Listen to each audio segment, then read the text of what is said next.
Welcome to another episode of The Brand Called You, a podcast and podcast show that brings you leadership lessons, knowledge, experience, and wisdom from thousands of successful individuals from around the world. I am your host, Ashutosh Garg, and today I'm delighted to welcome an accomplished professional from the UK, but speaking to us today from Portugal, Karen Downs. Karen, welcome to the show. Thank you so much, Ashutosh. Thank you for having me. Thank you. Karen is the founder of the Flourish Initiative, and she's the co-founder of FemmeQ. She's a social entrepreneur, an author, and a consultant in system change. So, Karen, my first question, tell me a little bit about your journey and what was the inspiration to start the Flourish Initiative? Well, my original training or my background is in healing, alternative healing modalities.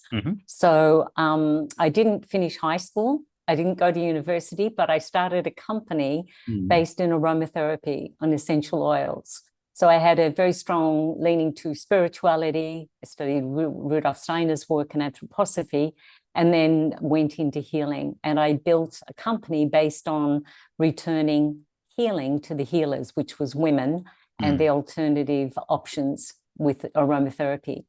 Fast forward, after I built that company, I went into consulting and leadership development when I moved to England after building my own successful company, multi-million-dollar business from startup at the kitchen tabletop. But after many years of working in industry and in the corporates, I found that I was suffering incredibly. I was burning out and bordering on a nervous breakdown after back-to-back long-haul flights. And I decided that in 2012 that I had to get back to my roots of well-being and to flourish. And when I created the word flourish as my consulting business, I realized also that it takes initiative to flourish. So I called it the Flourish Initiative. Oh, wonderful. Oh, wonderful. And what are some of the main objectives of the Flourish Initiative? One of the keys to flourishing, as I've discovered, is really looking at our physical, mental, emotional, and spiritual well-being. And after leading these programs, a 2-day program that I developed and introduced to Virgin Atlantic actually in 2018, we trained 1,600 leaders who came through 49 of our programs over the course of a year. And one of the things that people recalled and cited was that it was most important that they had believed that this was the first training that affected their personal as well as their professional lives that the company had invested in. So it's really these 4 aspects that we look at. And when I say spiritual, it's much more about having purpose and meaning versus spirituality per se. Well said. So let's talk a little bit more about transformative leadership development. Can you help me understand some of the key elements that constitute transformative leadership? So the most leaders, or the old approach to leadership, has been about performance, whereas transformation actually we look at through the lens of systems. And that is what is not just the problem or challenge we're dealing with, but what lies underneath that, a little like a doctor would look at and examine a patient. So instead of giving a medicine for a headache or a complaint, we look at the underlying causes of what's the situation that people are dealing with. So in transformational leadership, the keys are listening, deep listening, and understanding what is at the heart and at the cause of what lies in the business. So when we look at a system, for example, one of my early studies was in an organization in India, actually, in the Hunger Project, where the chronic persistence of hunger, when examined, has nothing to do with food. So often we're looking at giving a solution to a problem. So when we think about hunger, it sounds like we need to feed people. But actually the chronic persistence of hunger was due to a societal norm, which was the subjugation or marginalization of women in villages, in community in India. So if women do not have agency and cannot flourish in the community doesn't flourish. So transformational leadership is really looking at the systemic problems or the systemic causes inside the organization, and then looking at catalyzing changing people's perspective, mindset, and actions to change the system. Well said. And what are some of the biggest challenges you have faced, Karen, when implementing transformative leadership in large corporations? I think the time that it takes, Ashutosh. I think the challenge for most leaders is that they want performance.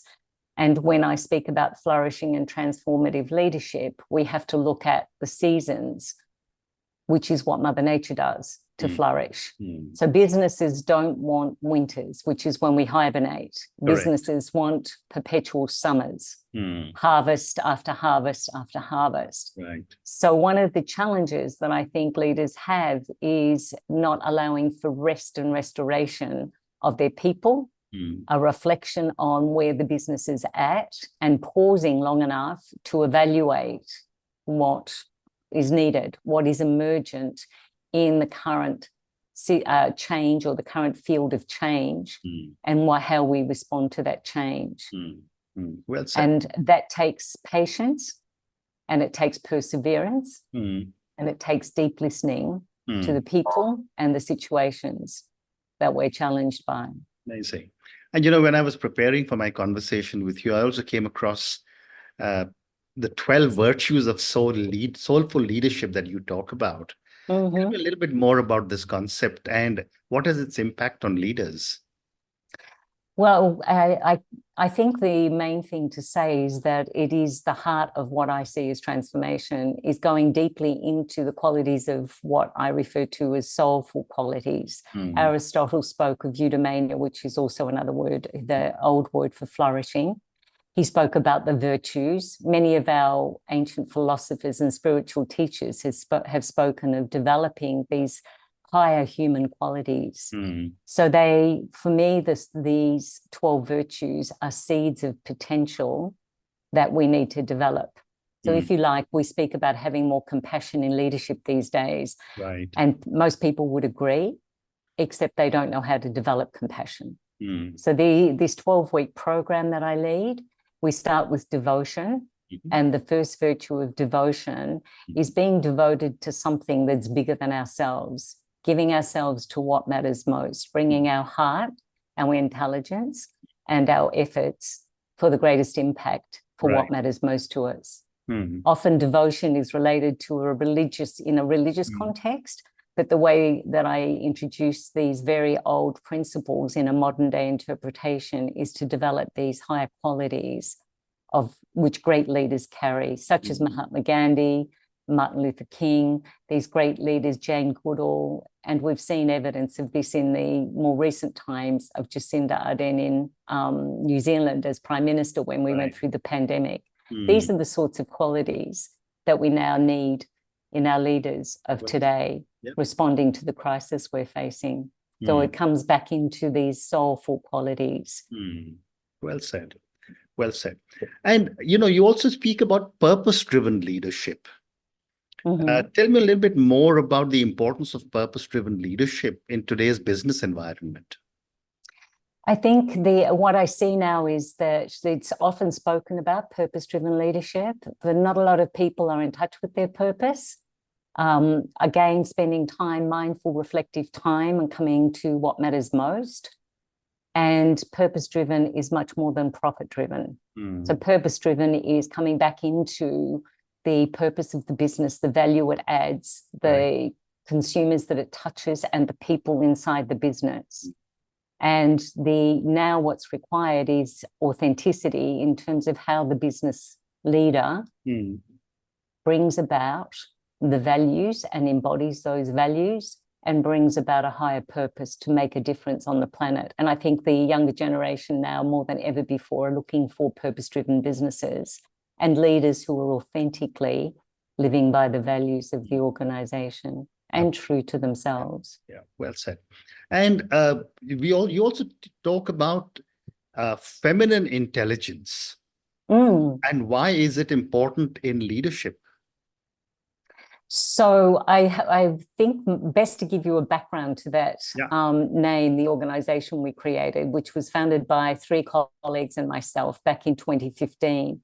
So one of the questions I often ask, which is again coming back to transformative leadership, is what's missing? The important question for me is what is missing in the system that if we provided that would cause a breakthrough?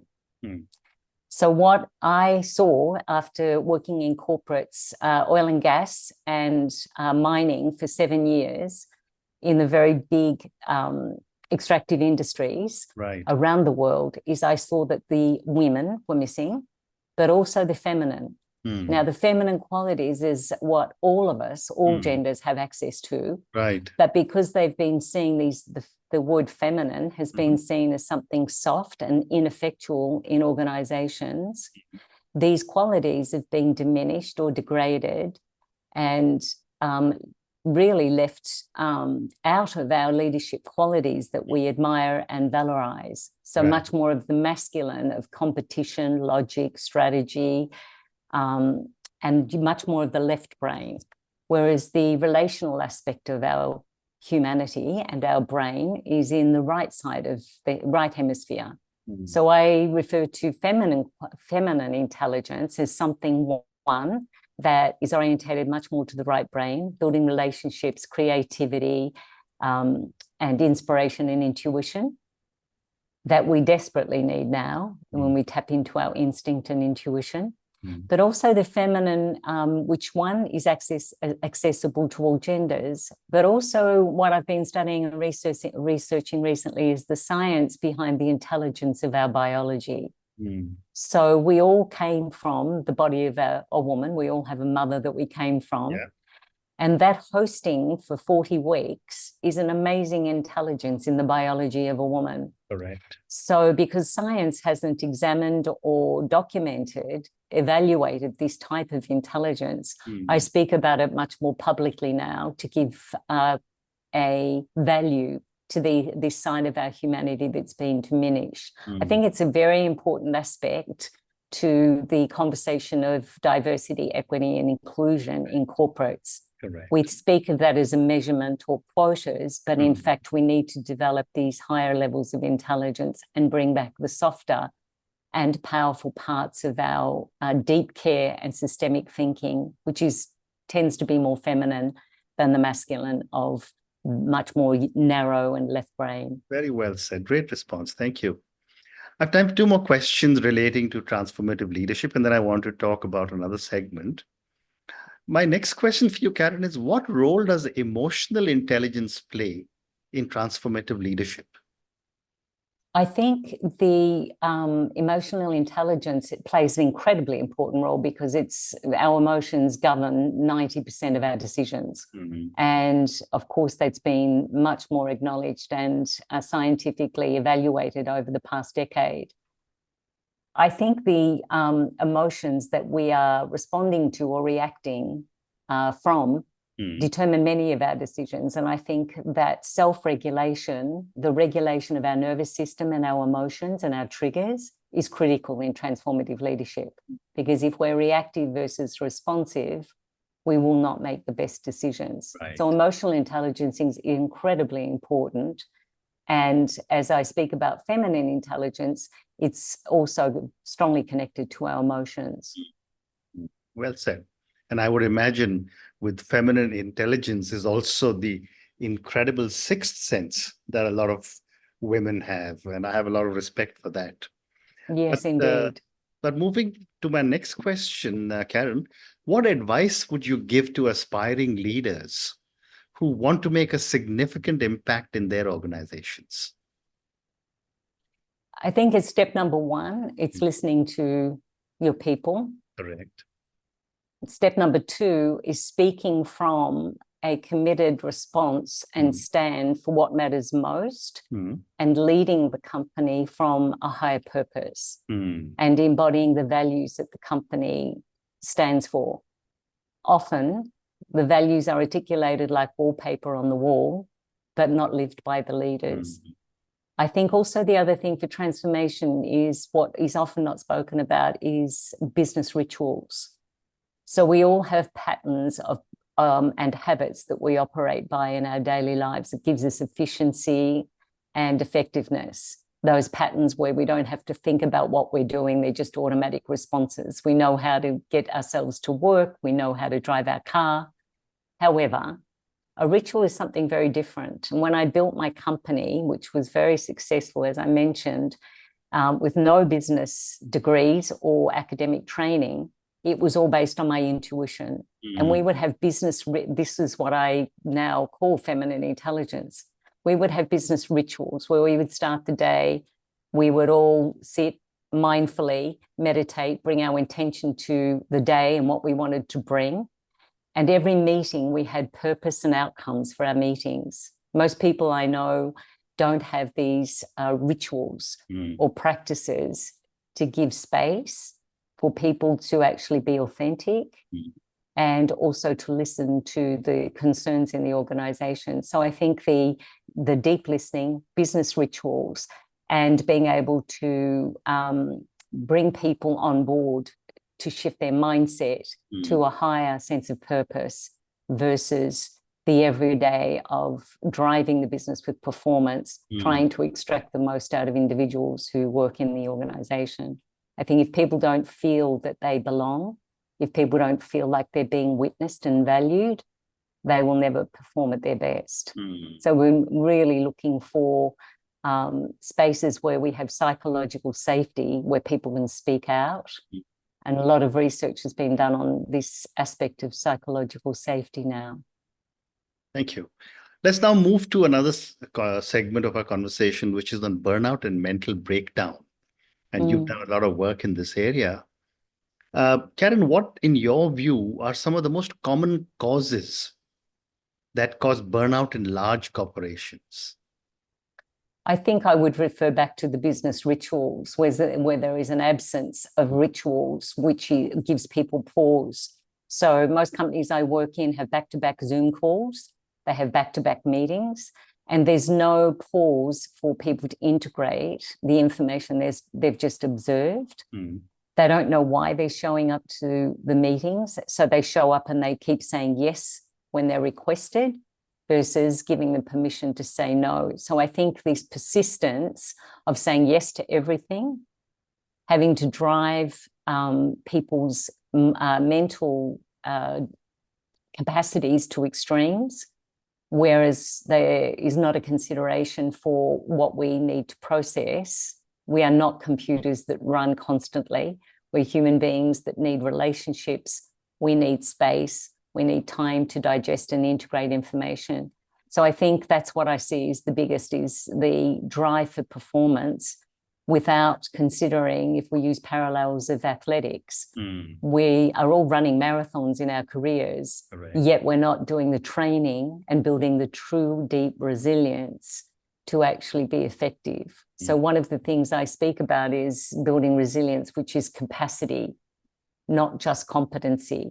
So often we're hired, or people are hired into their positions for their competency and credentials, but what is their capacity? And where I tend to look is in people's personal lives. How have they endured have they climbed a mountain? How have they endured the challenges that they faced in their personal lives? And I think this is really important in terms of burnout, because if we're not looking at really building resilience from these physical, mental, emotional, and spiritual aspects, then we're driving people like we drive a machine. And that's where I see the burnout happen, when we're constantly on and we don't have pauses. And one of the most important ones, I think, if everyone dropped meetings back to 50 minutes instead of 60 minutes and gave people 10 minutes to actually sit, take notes, process what just happened, enter into the next meeting and say, how is everyone arriving today? Just if you don't know how people are feeling or their energy levels, most leaders just start the meeting with the agenda as if everyone is an empty plate ready to be filled up with their profound words of wisdom. So I think these rituals, coming back to the rituals, and I think especially, Ashutosh, you know that mindfulness and meditation are very important practices. Yeah.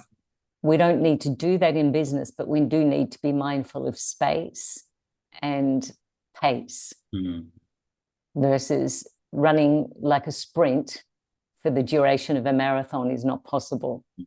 Yep, absolutely. And I love this ritual that you've just spoken about, which is in a 1-hour meeting, meet for 50 minutes and give a 10-minute time to recover and take notes. I mean, what an amazing risk. So simple and yet so powerful. Thank you for sharing this. My next question, Karen, is what are some of the early signs that signal a burnout that leaders or even individuals should be aware of? Firstly, I would say distracted mind, where one can't focus. We all are trying to juggle many different programs in our brain and in our bodies. And I think one of them is that paying attention to the distracted mind. So the minute we finish a meeting, getting onto social media or forgetting where we are, forgetting what we should be focused on, so that's one, distracted mind, and not inability to focus. Also the emotions, where the emotional state of the person has become what I would call in deep trauma is a dissociation. So people no longer feel. And many of the executives that I've worked with have lost the capacity to feel. And often I will say that 12 hours a day using the logical part of our brain, the left brain, is like overusing a muscle in the gym. And then we go home to our families, and for 2 hours, we get to see, the executives often get to see their children or their partner for a couple of hours in the evening. And I asked the question, how are you managing to use and to overuse a muscle for 12 hours and then expected to drop all of that and be totally present with deep listening and be intimate with your family for just 2 hours? So if we use a muscle like this and overuse it at the gym, we know we have to rest, but we don't do that with our brains. And we don't do that with our lives. So restoring this pacing and rituals through the day is critical. But the first signs would be this dissociation where people no longer feel and they're no longer conscious of the balance that needs to be restored. They just keep pushing and they are dissociated from their feelings. So we come back to emotional intelligence as well. Very interesting. So time for one more question for you. And, you run a well-being program for corporates. My question is, what are some of the key components of a good or a successful corporate well-being program? One, looking at the physical well-being and health and biology of people. How are people sustaining themselves energetically from an energy level physically? 2, mental focus, being able to bring mental clarity and focus and manage and self-regulate emotional triggers. So one of the aspects I do in the program is look at what is it that takes you out of high performance into survival, and how to regulate those survival mechanisms when we're reactive and triggered. And one of the key elements of emotional well-being is when we tend to feel humiliated and then we react. And humiliation is one of the most, the deepest of our human emotions that we try to protect ourselves with, our self-worth, and we defend. So these are aspects of looking at the 4 elements, as I mentioned earlier, was the physical, mental, emotional, and spiritual well-being. And when I say spiritual, it's really having meaning and purpose. So it's it's increasing people's ability to determine what their qualities are, what they value, and what matters to them, and being able to bring purpose into their own personal lives. Amazing. So it's the parallel of the professional and the personal, because now we see more and more the two are not separate. So we used to talk about leaving, corporate leaders used to speak about leaving the hearts at the door. And if we leave our hearts at the door, which is part of our human intelligence, we leave a major part of who we are and what matters most to us. And therefore, we're running again on empty. Very interesting. Very interesting. Karen, on that note, I just want to say thank you so much for speaking to me about your own amazing journey and what it took to found the Flourish Initiative. I think we covered a lot of ground today on transformative leadership, purpose-driven leadership. Thank you for talking to me about the 12 virtues of soulful leadership.